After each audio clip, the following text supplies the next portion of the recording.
Hey, it's Scott Perdue with FlyWire. I know I said that I'm back and I'm ready to start doing videos again. Yeah, I've been doing nothing but maintenance, really. That's what I've been doing, and it's just it's a time suck. What can I say?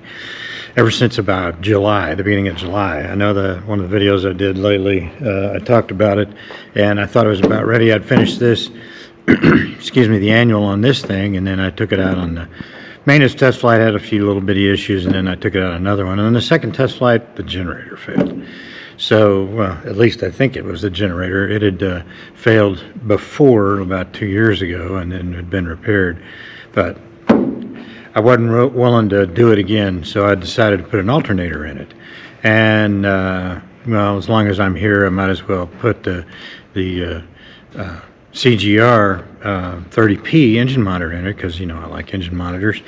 And I like to see what's going on. I like to know how much my fuel is. I want to see what the CHT and EGT is in each cylinder, you know, stuff like that there. So, yeah, I'll do that. And, as long as I'm here, I hate the old NAT, you know, and the PM intercoms, you know, the two-place intercoms. They're terrible. And I decided to put a GMA 245 audio panel in it. So, you know, nothing, a bunch of simple stuff. Yeah, so here it is, almost the end of October, and I'm almost done. Anyway, I just show you around a couple of these things. The alternator proved to be a real kick, because you got to take a bunch of stuff out. When it's a generator, you can't have reverse flow. So all the boxes and stuff like this is the reverse flow cutout right there, and behind it right here was a resistor, and the voltage regulator is carbon pile, and this actually had a digital voltage regulator that mimicked the carbon pile. But this little digital one for the alternator, it does everything in that little thing right there. So I had to pull a lot of crap out and change some wiring around and all that stuff. So that's there. And then this is the box inside where everything comes to. This is the battery relay. That's the starter relay. This is coming from the alternator and then going to the airplane, going to this box over here on the right. All this stuff. And that's the alternator right there. Fits in a bevel gear that is on the accessory section at the top of the engine. So that's that, and this is the starter right here. It's a 444-3F Bendix starter that spins up a flywheel, and then you engage it with a clutch. That's what this thing is all about. But all that's been, nobody overhauls them anymore, so they make them direct drive. So this is a direct drive starter now. My Stearman has one of these that still works the way it was supposed to. These are the mags right here, right there. So anyway, I put a CGR 30P, and so that required a couple of things. One is I had to put, well, that's the carb air temperature. These are the original carb air temperature gauges.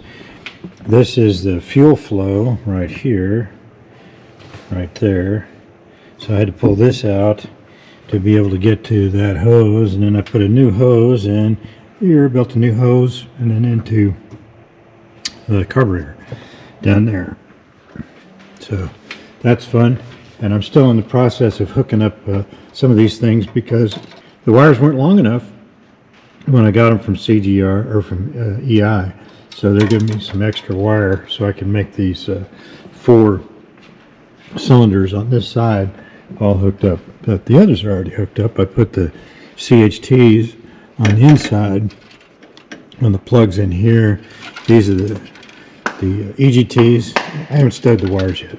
And just because I was doing all that, I decided that I wanted to change the batteries out.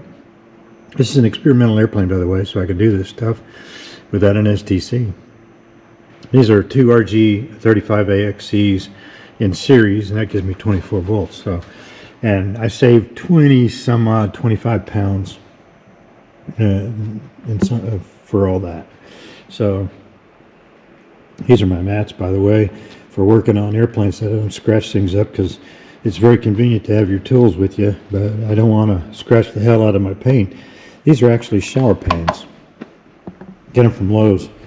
There's the book, the wiring manual. Your eyes go cross trying to read all that stuff.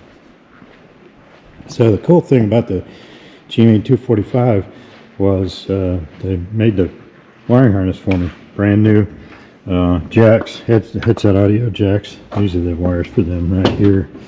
And then this is the mess that you got to sort out, because everything comes up here. Audio, the mics, push to talks, oh yeah, crazy stuff, all that right there. That is the audio panel.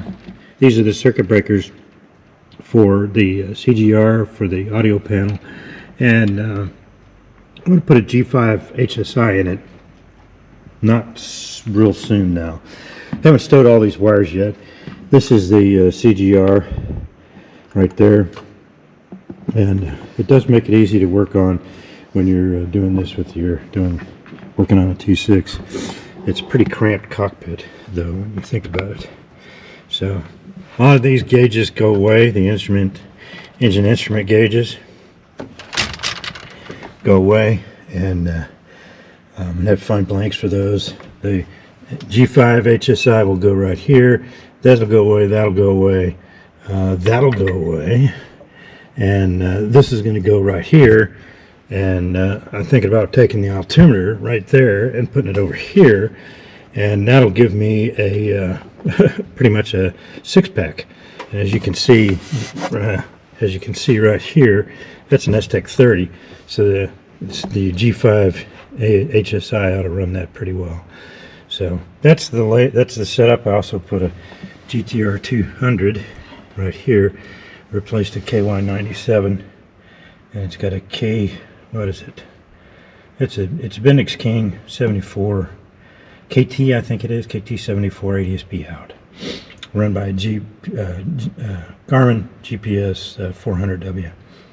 And a KX155 that reportedly doesn't work real well, but what I found was that those old PM style and the NAT intercoms from Canada, and this one was a NAT, all ground to the airframe, not to the audio panel, and then have a common ground. And that actually is a terrible idea. What it does is it generates a heck of a lot of noise, and that may be the reason why they're so damn noisy to begin with. I don't know. I've had my fill. I don't want to mess with them anymore. The audio recordings are terrible. So anyway, this is going to be better, and I'm real close to finishing. I'm going to delay the G5 part because for a while, because I need to go flying. I need to make some videos. So I went to do an engine run post maintenance. The starter would spin up and it would not engage. The starter goes right there in that hole.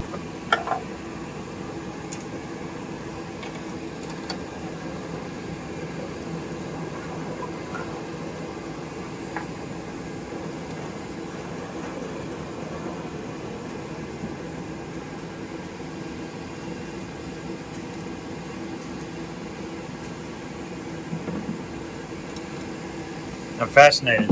You don't get to see this. Wouldn't it be nice if he said put it on and take it off here? Oh my God! This took me almost 4 hours to get it off. Yeah. I didn't want to take the mags off, and it's what a pain. You can turn it about a flat at the time. So manually, you just did that manually? Yeah, I threw it in manually. Solenoid didn't jump it out for some reason. So there's something wrong with that, or either the wire coming from it going up through. This is the starter right here, and there's a flywheel. This motor spins the flywheel up, and then that's the solenoid that's supposed to engage the pawls right there into the accessory section of the engine, and then that cranks the engine over. So now what we're thinking is this is the solenoid, and it is not doing its job. It's weak. It's got some oil in it or something.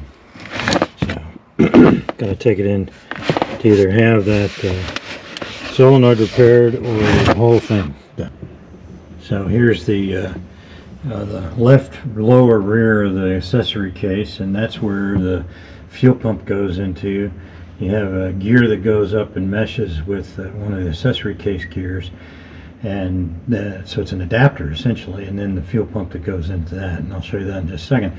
But it's got these 4 studs, and it looks like it's pretty easy access, but only 2 can you reach easily. The third one there in the back you can get with an extension on a socket and drive, ratchet wrench, but then this far one over here you just can't do it at all. That's the carburetor, by the way. So here's the fuel pump right here. That's the impeller drive, and this is the adapter. Okay, and how it works is the impeller drive fits in there, goes in like this. I'm not going to fit it yet because it's not quite ready to go on.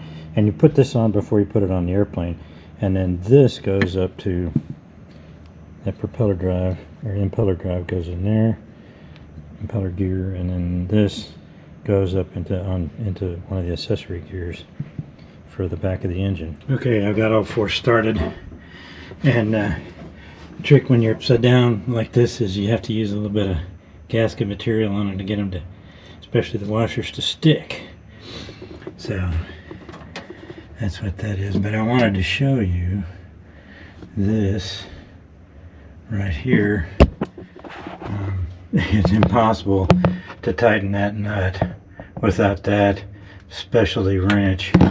This is it right here. Cannot work on a T6 engine or 1340 without this special Pratt & Whitney tool. It's a 1/2 inch right there. That is totally awesome. And that's what it looks like all together. Well, hey, I thought you might like a quick tour of the T6 with the all the panels off, so you can get to see stuff that you don't normally see on this big beastie when it's on the ground. So I thought that, hopefully you thought that was interesting, and a little glimpse at some of the maintenance. You know, I finished the annual at the end of September, and then did a maintenance test flight and had a problem with the generator. It's just summing up things, and after that I switched over to a alternator, a Jasco alternator, and while I was doing that I decided to upgrade the engine monitor, because I really do like engine monitors.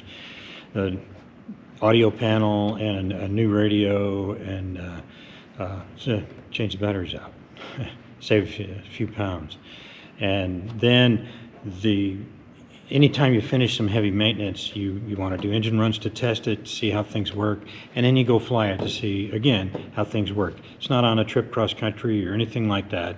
It's a maintenance test flight, and just to see if everything's working correctly. And every time I had issues, I had a starter that went bad. Turned out to be just the solenoid, not the starter itself. It was working just fine, so that was a relatively easy fix, although it's really difficult to get that starter on and off. And then another engine, well, this one's actually the maintenance test flight, where the fuel pump went bad, and it's usually 3.5 to about a little less than 4. 3.8 is in the green zone, and it went down to about 1.2. I was still getting fuel, and the engine wasn't stumbling. I didn't have to resort to the manual fuel pump, but not a situation you want to keep flying with. So got that overhauled, got it redone, and so now the airplane's all ready for another engine run and a maintenance test flight to see how it works. So after that, I think maybe we'll try to shoot a video, since we'll get good audio out of this new audio panel, etc., and start flying the T6 around and seeing some videos out of that. Thanks for watching, and we'll see you next time on FlyWire.